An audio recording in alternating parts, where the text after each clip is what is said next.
नमस्कार मित्रांनो, शिवशक्ती चॅनलवर यूट्यूबवर आपलं स्वागत आहे. आपण आज करणार आहोत एक साधी रेसिपी नाश्त्याची, पोहा आणि कढी.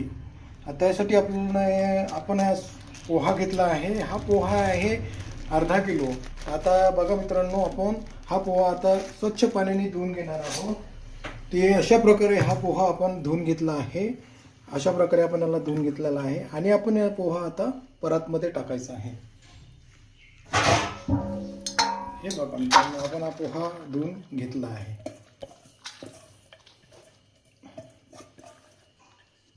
स्वच्छपणे धुवून घेतला आहे, 2 पाण्याने धुवून घेतला आहे. आणि हे बघा मित्रांनो, हा पोहा असा पूर्ण असा मुरलेला आहे. याच्यामध्ये आता आपल्याला याच्यामध्ये काही साहित्य टाकायचं आहे. जसं आता आपल्याला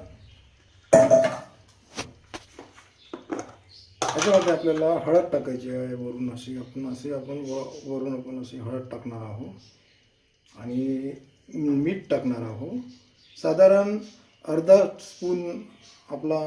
टेबलस्पून हळद आहे आणि अर्धा टेबलस्पून आपण मीठ टाकलं आहे. मीठ तुम्ही चवीनुसार टाका त्याच्यामध्ये. हे आपल्याला आणि वरून थोडी याच्यामध्ये साखर टाकायची आहे. आपण ते याच्यामध्ये याच्यासाठी टाकून राहिलो की वरून पण आपण टाकू शकतो, पण कसं असते की केव्हा केव्हा आपण हा पदार्थ टाकण्यात भुलून जातो, म्हणून आपल्याला हा पहिल्यांदाच टाकायचा आहे. तर आपण पोहे तयार करायसाठी कढई घेणार आहोत. त्याच्यामध्ये आपण गॅसवर एक कढई ठेवणार आहोत. त्यानंतर आपण याच्यामध्ये कमीत कमी 1 मोठ्या चमच्याने आपण असं तेल टाकणार आहोत.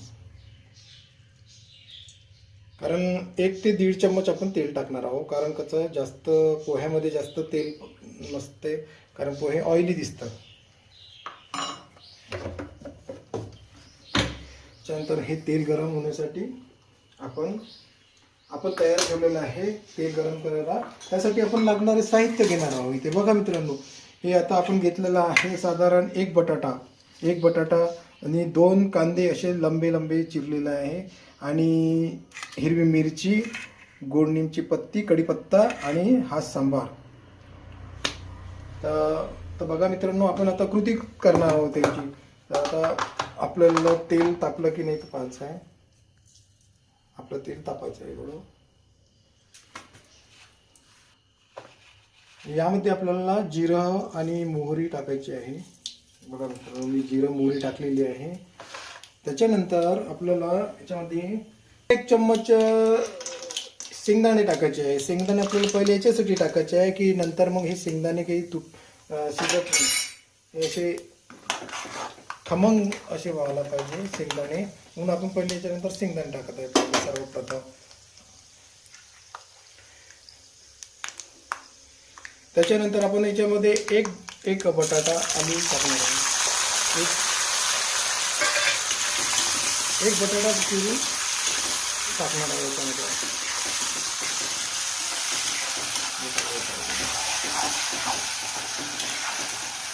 त्याच्यानंतर आपण कांदे टाकणार आहोत मित्रांनो. बघा,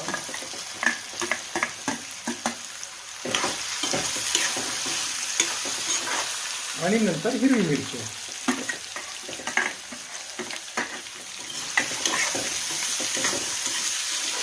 त्यात आपल्याला परतत राहायचं आहे,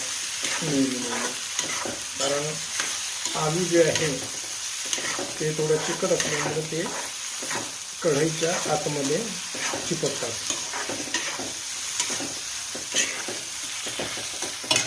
आता इथे हे शिजेपर्यंत आपल्याला याच्यामध्ये एक हाफ निंबू चिरून हाफ निंबू याच्यामध्ये टाकायचं आहे असं.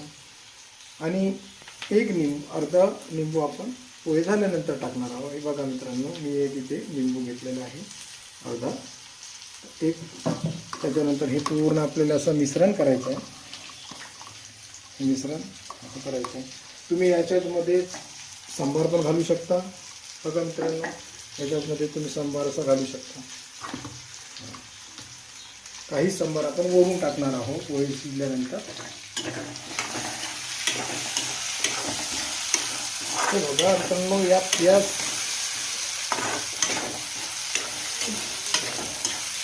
फोडणीमध्ये बघा मित्रांनो, आपण जास्त तेल घातलेलं नाही आहे. अशा प्रकारे हे तेल फक्त चिपकलं पाहिजे याला, अति जास्त असं ऑइली दिसायला नाही. नंतर घालणार आपण गोडलिंबची पत्ती, कारण हे गोडलिंबची पत्ती पहिले जर टाकली तर हे जळून जातात. म्हणून आपण हे साधारणतः थोडीशी 2-4 पाने टाकणार.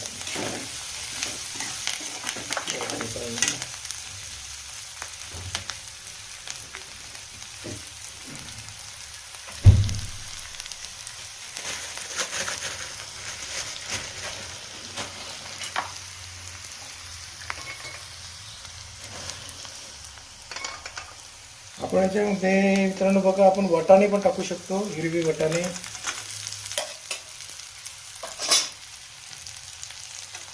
आपण हिरवे वाटाणे पण टाकलेले आहे याच्यामध्ये.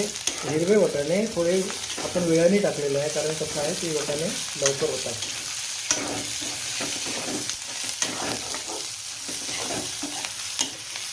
अशा प्रकारे आपण पूर्ण मिश्रण घालून घेऊया. आणि आपलं आलू अजून शिजायचं आहे. आलू शिजेपर्यंत आपल्याला त्याच्यामध्ये पोहे टाकायचे. आलू आपण शिजायचं आहे अजून.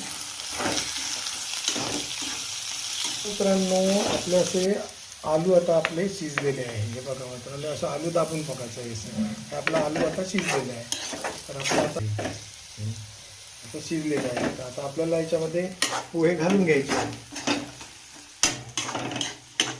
आपण आता हे केलेले पोहे याच्यामध्ये आपण आता घालणार आहोत. ठीक आहे. आपल्याला या ठिकाणी लाल तिखट टाकायचं नाही आहे, कारण आपण पहिले हिरवी मिरची टाकलेली आहे. आपण हिरवी मिरची घेतलेली आहे 3 नग. आपण 3 नग हिरवी मिरची घेतलेली आहे.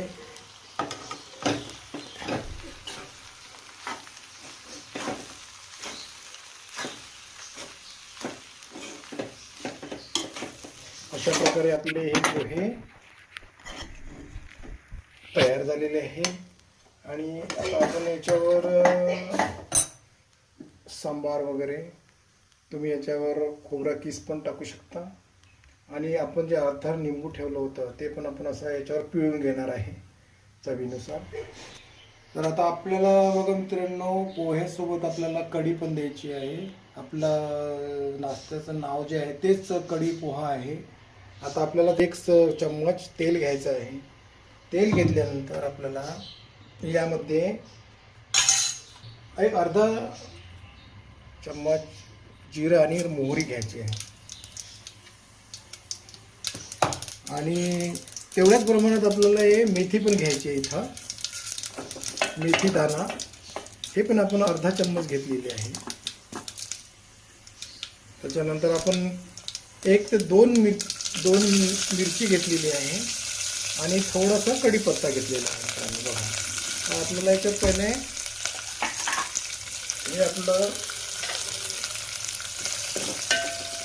हे आपली फोडणी झालेली आहे.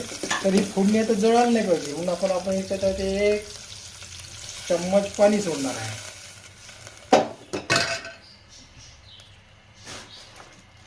आपल्याला 1 चम्मच हे बेसन घ्यायचं आहे. तर आपल्याला 1 वाटी, आपण साधारण 1 छोटी वाटी बेसन घेतलेलं आहे. तर ते आपल्याला भिजवायचं आहे. तर ते आपल्याला भिजवून घ्यायचं आहे. हे आपण अशा प्रकारे आपण हे बेसन भिजवलेलं आहे. हे बेसन तुम्ही दह्यामध्ये पण भिजू शकता. आणि मी हे वेगळं भिजवलेलं आहे, कारण ते आपल्याला व्हिडिओमध्ये पाहता येईल प्रमाण आणि कसं भिजवायचं म्हणून. याच्यात लम्स वगैरे राहायला नको म्हणून आपण ते वेगळं भिजवलेलं आहे.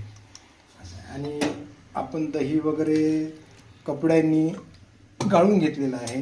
तर हे बघा मित्रांनो, आपलं इथे दही पण तयार आहे.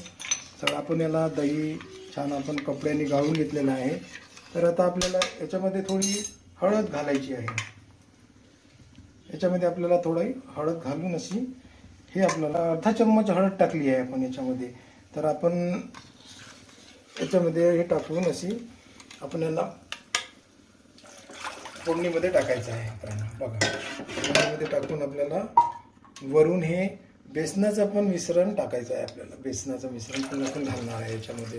म्हणजे ही आपली जे दही आहे हे आपण फुटत नाही लवकर. कढी जर तुम्हाला थोडी गाढी वाटत असेल तर आपण त्याच्यामध्ये अजून 1 वाटी पाणी आपण सोडू शकतो.